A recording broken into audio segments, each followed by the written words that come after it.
Today's podcast, what we're going to talk about are 3 hurdles that I think hold agents back from reaching their goals and becoming mega agents. 3 hurdles. Number 1, again this year, my number 1 thing is people not picking up the telephone. Everybody is wanting to text or put a Facebook ad out there, or they're wanting to write a simple email, think they can be catchy about their emails and grab people's attention. There is nothing like a phone call. I don't care what you're taught out there from these other coaches that aren't doing any business in the actual real estate world, but getting on the phone is the number 1 thing that will lead to your success and lead to you reaching your goals. What I mean by this is a lot of people don't want to get on the phone because of the fear of rejection. They don't want to hear somebody say no. The good thing about being on the phone is it's harder for somebody to reject you. Just like you're breaking up with your significant other. It's real easy to text message them and say, hey, I don't want to date you anymore. I want to move on. Those type of, that's a very easy thing to do. But when you have to pick up the phone and do that, it's hard to give the rejection, and it's hard for them to even think of anything right offhand why they wouldn't use you, or why they wouldn't invite you over, why they wouldn't give you business. So let's get on the phone. The other thing is when you guys build this up in your head, you say, oh my God, people don't want to hear from me. They don't want a phone call from me. You're building this negativity up in your head. I can promise you, as long as you're not one of those agents that read these books that just say, call everybody and say, who do you know that's looking to buy or sell? I've got about 60 different ways that I say that. I'm saying the same thing, but it doesn't come out just so, I want to say almost so aggressive or so short where it's easy for somebody to say, I don't know anybody. I'll give you a little script that I use all the time. I'll say, hey, so-and-so, how's the family? Just wanted to check in with you. It's been 6 years since you've been in your house. Even if I didn't sell them the house, I'm wishing them happy anniversary or wishing them happy birthday. And I'd say, real estate market's going great. Always the real estate market's going great. I preach that all the time. Never be negative about the real estate market. But right now, the real estate market is doing great. They're pausing interest rates. It's causing people to get a little bit more curious about what's going on in the real estate world. So my script would be like this. Hey, I'm glad, Judy and Charlie are doing well. I just wanted to reach out to you and just kind of see how you're doing. Congratulations on 7 years being on your house. Let them rattle on for a little while. And then my follow-up is, hey, if you hear anybody talking about real estate or really wants to know the real answer, not what's on TV, not what's on the Today Show or Good Morning America, if you don't mind, text me, call me, email me with their contact information. I'd love to reach out to them and just answer their question. Anybody that's thinking about buying or selling that has any question, just let me know. And they'll say, absolutely, I know you know your stuff. They'll rattle on. But again, I planted that seed where it's training them how to give me a lead. How to give me a lead? How do I want to receive a lead? I don't want you to ever hand out my card. I hate business cards. I think they're worthless. I don't even like ordering them. I don't hand them out. Okay. The way I want to receive a lead is I love these. I can show some of my gold members this. I get simple text message, emails. I get phone calls all the time saying, my brother or sister is actually thinking about moving. Here's their contact information. And if anybody ever tells me about someone looking to buy or sell, I'll say, hey, do you mind just giving me their cell phone number? I'm just going to shoot them a text and just answer any questions they might have. Again, I don't really shoot them a text. I call them. So you got to get out of your own way. Don't build up this negativity. If I can get you over the fear of picking up the phone, your sales are going to shoot through the roof. Okay? So that's my number 1 hurdle to get through. Number 2 is dedicated time to prospect and to do the things that we're going to put in accountability that is going to be something that's going to be a set schedule where you're not going to change it. Even if someone calls you for a listing appointment or they call you to go out to eat, or whatever it is, you're going to say, no, I have something on my calendar. This is going to be something that you cannot break.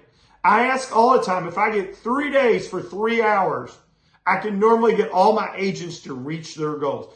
Most agents do not work on their business more than 3 hours a week. And they say, oh, well, I go to work and I do that. Well, yeah, you're being reactive. You're not being proactive. You're not setting a schedule. You have no list of what you're going to do every day. So if I can get you just to set a schedule and get a little bit of block of time out there, then what you're going to do is you're going to see your success go through the roof. You're going to see people that are just going to call you. But if you don't set those time and set those schedules, then it's never going to happen. The third hurdle that I think is the biggest thing that wraps all this up is learning from your mistakes. I talk about this on a lot of my other podcasts, a lot of my Instagram, and I really kind of go on there is understanding why you don't get a listing, understanding why you didn't get that buyer, and learning from that, and also critiquing what you do on a day-to-day basis. I also look at my competition. People all the time want to talk bad about people because they're jealous of what they're doing. People do business in a lot of different ways. There's a lot of different ways to become successful in our business and in any business.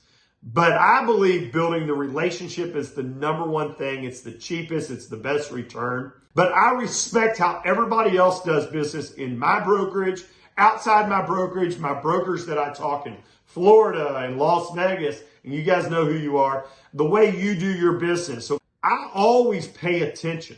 It might not be the way I do my business, but I pay attention to my competition and I see what mistakes they're making, but I also maybe pick off just a little bit of what I can incorporate in my sales and in my marketing, in my listing packet. I talk about this all the time. Once I get a listing, if I see a stack of listing paperwork from other agents sitting there, I ask my clients, hey, do you mind if I take a look at that? I know you're just going to throw it away. I like to always see what my competition's doing.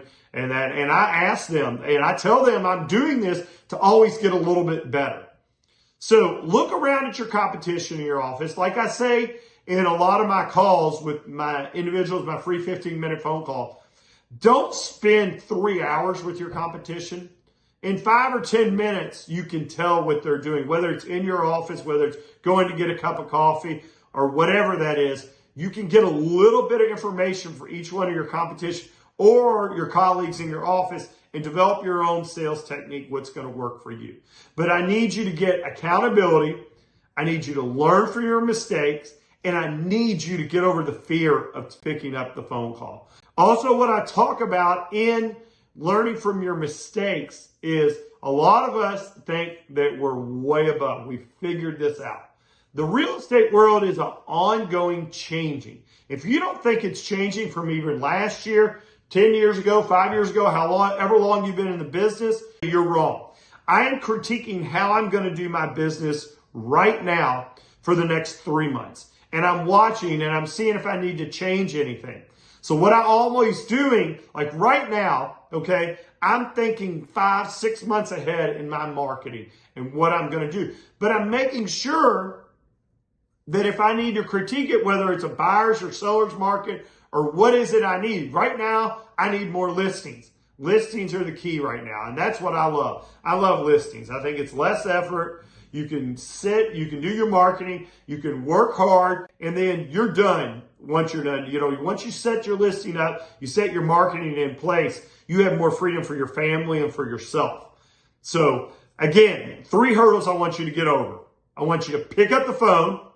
I want you to do dedicated time on prospecting. If I can get you to do 3 hours, 3 days a week, and I can help you with this. And the last thing is learn from your mistake and learn from your peers. This will make you a mega agent. And again, I know a lot of you guys are reaching out about my gold membership. My gold membership walks you through step by step of what you do. There's no guesswork. I'm not asking you to spend any money. I am critiquing what you're doing right now. I'm cutting your costs, but I'm going to increase your sales. I guarantee I can double your sales. If you join my gold group, you will see that your sales will just take through the roof. Again, it's Scott B, the Realtor Coach, realtorcoach.com.